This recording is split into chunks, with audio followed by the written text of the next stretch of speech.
நன்றாக இறைவன் என்னை படைத்தனன் தன்னை நன்றாக தமிழ் செய்யுமாறு. அனைவருக்கும் அன்பான வாழ்த்துக்கள், வணக்கங்க.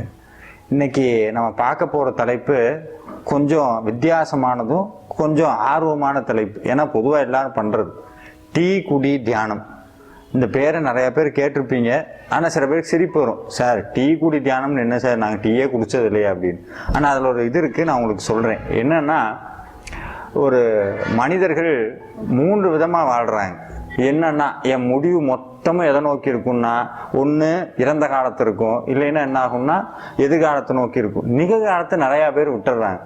ஒரு அருமையான ஒரு ஜென் கதை ஒன்று என்னன்னா, ஒரு குரு இறக்கக்கூடிய தருவாய்க்கு போயிட்டாரு, மரண படுக்கையில் படுத்திருக்காரு. சுற்றி சீடர்கள்லாம் இருக்காங்க. பொதுவாகவே சீடர்கள்லாம் என்னன்னா, குருவிட்டு ஏதாவது ஒன்று கிடைக்காதா, ஏதாவது ஒன்று சொல்லுவாங்களா அப்படின்னு.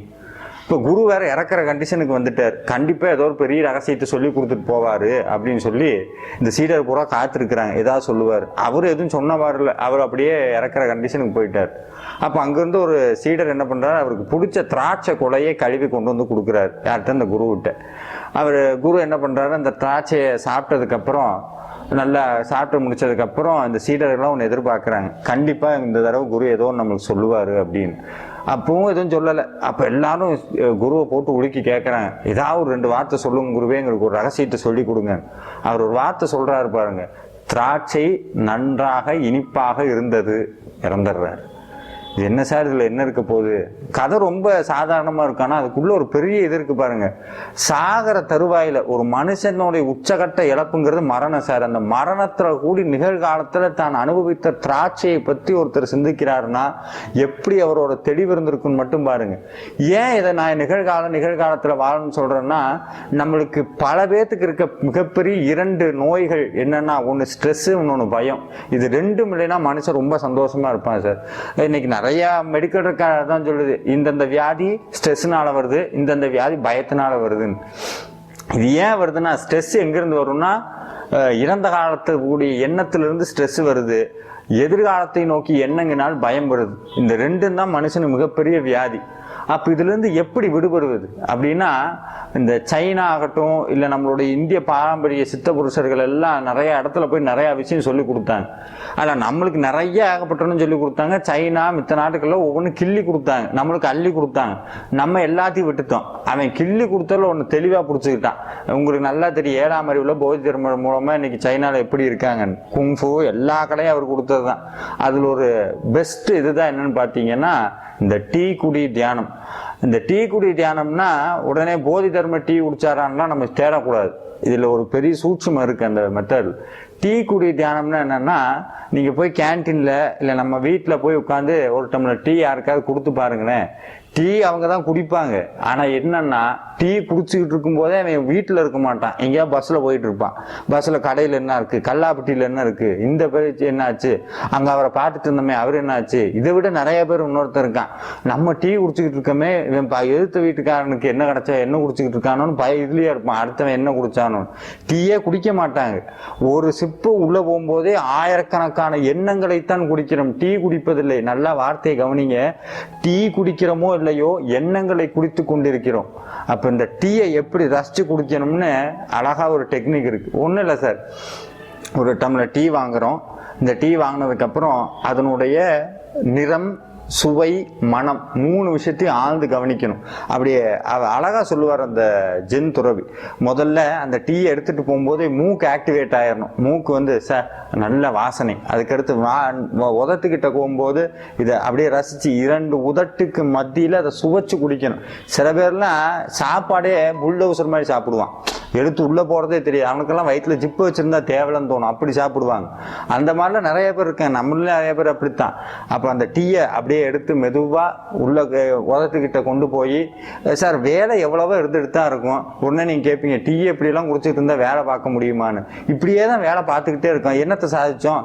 ஒன்றும் சாதிக்கல. அப்போ 1 மணி நேரம் 10 நிமிஷம் டீ கொதிக்கிறதுல ஒரு பெரிய ஒன்றும் கிடையாது. அப்போ இந்த டீயை மெதுவாக எடுத்து சுவைச்சு ரசித்து அதனுடைய 3 கலவையும் உதட்டோட நல்லா கவனிங்க. 3 கலவையும் உள்ளே போகணும். மனம், நிறம், சுவை 3 சேர்ந்து உள்ளே போகும்போது ஒரு முழுமையான தியானத்தில் இருந்த உணர்வை நீங்கள் கண்டிப்பாக அடைய முடியும். 1 நிமிஷம் அந்த டீயை உள்ளுணர்வோட நிகழ்காலத்தோட குடிக்கும்போது அந்த டீ என்ன ஆகுதுன்னா, டீல நல்லது கெட்டதுங்க ரெண்டாவது விஷயம், மனசு லயிச்சிருது. மனசு லயிக்கும் போது ஒரு நிமிஷம் நீங்க நிகழ்காலத்தில் இருக்கீங்க. ஒரு நிமிஷம் நிகழ்காலத்தில் இருக்கும்போது கடந்த காலத்தில் இருந்த பிணத்தினுடைய வாடையும், கடந்த கால பிணத்தினுடைய வாடையும், எதிர்கால பேயினுடைய பயமும் நம்ம கிட்ட இல்லாம போயிடுது. ஒரு நிமிஷம் மனிதராக சந்தோஷமா இருக்கும். இந்த நாளடைவுல என்ன ஆகும்னா, இந்த டீயை நீங்க ரசிச்சு இதே மாதிரி குடிக்க குடிக்க ஒரு நாள் 5 நிமிஷம் தான், பெருசாலாம் வேண்டாம். ஏன்னா நம்ம அப்படித்தான் நினைச்சுக்கிருக்கோம். சுந்தரம் பிச்சைன்னு தான் நம்மளுக்கு நினப்பு. ஒரு நிமிஷத்துக்கு சம்பாதிக்கிற அளவுக்கு தான் நம்ம அப்படியே எண்ணமெல்லாம் இருக்கும். அப்படியெல்லாம் நீங்க ரொம்ப எல்லாம் ஸ்ட்ரெயின் பண்ண வேண்டாம். ஒரு நாளைக்கு 5 நிமிஷம் டீயை நிகழ்காலத்துல 5 நிமிஷம் ஒரு நாளைக்கு இருங்க. நாளடைவுல என்ன ஆகும்னா, அந்த 5 நிமிஷத்துல நீங்க பண்ணக்கூடியது 24 மணி நேரத்துக்கு தேவையான ஒரு பாசிட்டிவ் எனர்ஜி உங்க மனசு தேக்கி வச்சுக்கும். அதுக்கப்புறம் என்னன்னா, இந்த டீ குடிக்கிறது வந்து அடுத்த கட்டமா சாப்பிடும்போது நிறைய பேர் வீட்டு வேடிக்கை என்னன்னா, டிவியை போட்டுட்டு தான் சாப்பாடே போடுவாங்க. ஏன்னா டிவியை பார்த்தா டேஸ்ட் தெரியாது, யாராவது போட்டாலும் சாப்பிட்டுருவாங்கன்னு ஒரு இது. இன்னைக்கு பல பேர் அப்படித்தான். 8:30 மணிக்கு விஜய் டிவியில் இந்த ஷோ பார்த்தா தான் எனக்கு சாப்பாடு உள்ள இறங்கும், உள்ள போறது சாப்பாடா விஜய் டிவியானே தெரியாது, அப்படித்தான் சாப்பிட்றோம். அதெல்லாம் ஆஃப் பண்ணி வச்சுட்டு ஒரு நிமிஷம் சாப்பாட்டுல நம்மளுடைய முழு கவனம், அதுக்கடுத்து சாப்பாடுக்கு அப்புறம் நம்மளுடைய வேலையில முழு கவனம். அதுதான் கீதையில ஒரு பெரிய வசனம் உண்டு, கடமையை செய் பலனை எதிர்பார்க்காது அப்படின்னு. எல்லாம் சாமியாவை போகணும்னு அர்த்தமா? அது கிடையாது.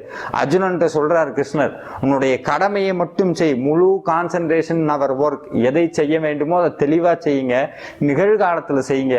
இதை செஞ்சா என்ன லாபசார் வரும்னா, நீங்க பண்ணிட்டு இருக்கக்கூடிய வேலையில 50% பலன் கிடைத்தால் இந்த முழு நிகழ்காலத்தில் செய்யக்கூடிய வேலைகளுக்கு 100% பலன் கிடைக்கும். இந்த 100% பலனால என்ன ஆகும்னா, நீங்க அடுக்கடுக்கா கடந்த காலத்துல ஐயோ இப்படி ஆயிடுச்சு அப்படி ஆயிடுச்சுன்னு சொன்ன அந்த அத்தனை எண்ணமும் உடைய ஆரம்பிக்கும். அதுக்கப்புறம் எதிர்காலத்தில் இருக்கக்கூடிய பயம், ஐயோ நான் வாழ்க்கையை நல்லா இருப்பேனா, நான் இங்கே போனா ஜெயிப்பேனா, என்னோட இது அது ஆகுமான்னு இப்ப ஏகப்பட்ட பயம், அதெல்லாம் உடைய ஆரம்பிக்கும். மனசு அமைதி ஆயிரும் சார். மனசு அப்படியே தெளிந்த நீர் மாதிரி ஆயிரும். உள்ள இருக்கிறது என்னன்னு தெரிய ஆரம்பிக்கும், வாழ்க்கையை புரிய ஆரம்பிக்கும்.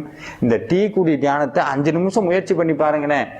எல்லாத்துலயும் நம்ம அறிவு சார்ந்து யோசிக்க முடியாது. கொஞ்சம் லகுவா ஒரு 5 நிமிஷம் இந்த டீயை வந்து அவர் சார் சொன்ன மாதிரியே குடிச்சு குடிச்சு பாருங்க.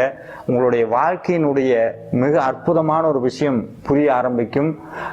இந்த பயிற்சியை பண்ணி பாருங்க. கட்டாயம் உங்களுடைய வாழ்க்கையில மாற்றத்தை உங்களால் நிகழ்த்த முடியும். தயவு செஞ்சு அவர் சொல்லிட்டாருங்கிறதுக்காக பண்ணாதீங்க, நான் பண்ணித்தான் பார்ப்போமே அப்படின்னு உங்க வாழ்க்கை உங்க கிட்ட கொடுத்து பாருங்க. நிச்சயம் வாழ்க்கை அழகாக மாறும். நன்றி, வணக்கம்.